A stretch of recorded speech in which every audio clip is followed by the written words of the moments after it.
Dulce galbenă lumină, cum și eu bela eram. Și-a pus mama o butuie ce se coace încet la geam. Aș mușca-o doar mă doare, mă cuprinde un pom de jin.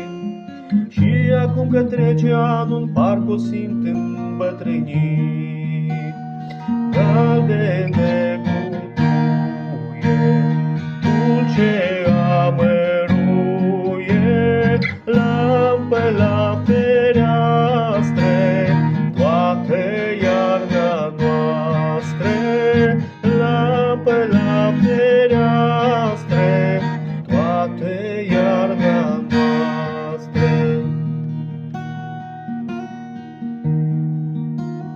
Parcă are în ea ceasornic și al mamei cântec blând. Luminează și se stinge o butuie pe pământ. Luxul mamei cel mai mare când copiii ne adunam. Era pâinea de pe masă și butuia de la geam. Era pâinea de pe masă și butuia de la geam. Galbene butuie, dulce amăruie, lampă la fereastre.